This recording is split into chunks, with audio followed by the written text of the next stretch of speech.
La grande finale du 4x100 messieurs, les Français champions olympiques, mais attention, les pompes sont lâchées pour cette course de folie. Oui, et Nathan Adrian qui prend la tête dans ce relais américain et Yannick Agnel qui a eu un bon temps de réaction.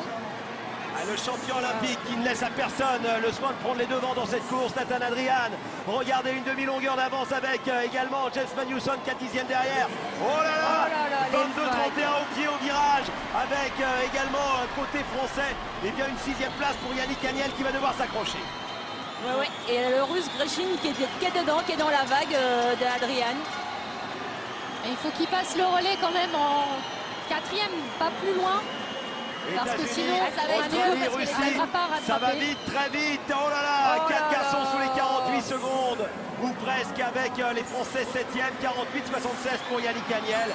Ça va être compliqué, il faut que Florent Manodou se lâche complètement. Ouais, mais bonne coulée pour Florent Manodou qui est passé sous les vagues et qui maintenant arrive à accrocher le russe.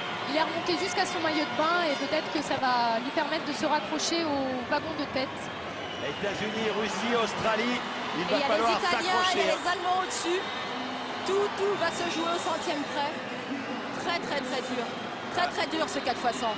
Avec Florent Manodou qui remonte est dedans, en il revient. position. Il remonte sur la 4e position parce qu'on était quand même 7e au premier 100. Et là, Fabien Gillot qui va c'est bon, s'élancer. très bon 100 mètres pour Florent Manodou. Florent Manodou, 4e. moins de 48 secondes lancées, c'est bien les Français, 4e. Et Fabien Gillot qui part, 3e relayeur. Et Fabien Gillot. Il a nagé ce matin, il a déjà testé cette eau de Barcelone. Et on voit qu'il n'est pas entamé, il s'accroche bien à Anthony Hervin. Ouais, et Tommaso Dorsonia surtout. Et Fabien Gillot qui revient sur le russe. Allez, la coulée, Fabien a s'accroché à Ryan Lochte, comme l'avait fait, et surtout à Vladimir Morozov. Et on s'approche fort au fur et à mesure, c'est pas mal. Ouais, il y a les Australiens qui rapprochent les Américains. Et les Italiens qui reviennent, ils lâchent pas les Italiens. Il y a un coup à jouer pour Jérémy Stravius. Il y a un très bon coup pour Jérémy parce que les Américains avec Adrian. Les Français qui sont 3e, 4e au virage, mais tout près. Au moins de 47 secondes lancées. C'est très bon pour Jérémy. Allez, Jérémy. Très bon pour Jérémy. Jérémy Stravius, le roi de la coulée, qui va tenter d'aller chercher le titre pour les Français. Il est devant déjà devant les Australiens dès la coulée. Très bon. Jérémy Stravius. Jérémy qui est revenu à la même hauteur que les Américains. Les Russes, les Américains, côte à côte. Ligne de numéro 4 et 5, les États-Unis là aussi. On est passé, il passe la coulée. Devant. Il repasse juste devant. Et Jérémy Stravius, le nageur damien qui est en train de revenir. La France qui va peut-être aller chercher le seul titre qui lui manque. Avec à la ligne de numéro 5 la Russie. Jérémy Stravius et les Américains qui reviennent. Allez Jérémy, peut-être le titre. Les Français, champions olympiques et champions du monde. Miraculeux, exceptionnel, sensationnel. Les Français ont réussi un exploit colossal. Champion du monde, un an après le titre olympique, l'exploit stratosphérique, il a été stratosphérique.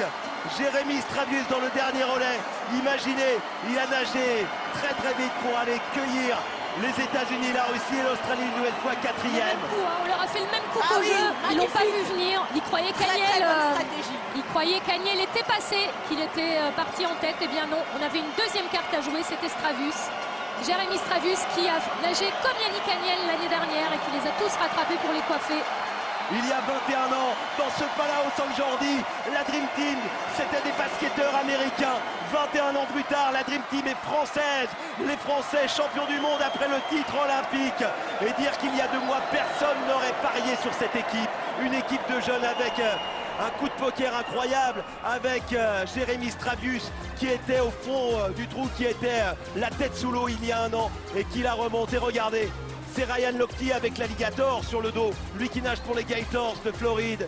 Eh bien, Jérémy Stravius a gagné.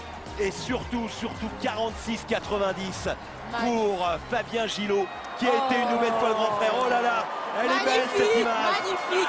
Ils sont beaux nos Français. Là, il est en train de lui dire, c'est bon, je t'ai passé le truc. Tu les as eu. Il faut écouter ce public français. Il y a la dérive des continents, on n'est plus en Espagne, on est en France avec les Français qui ont réussi un exploit et Jérémy Strabus qui pourrait bien être l'homme de ces championnats. Et que va nous faire Fabien Gillot une nouvelle fois? Le grand frère, il était le petit dernier, il était le petit dernier, le moins rapide. Il y a 10 ans, il était là. C'est lui qui a fait la différence. Écoutez. Oh l'exploit. Magnifique. Ah, Fabien Gillot qui nagera son 100 mètres nage libre.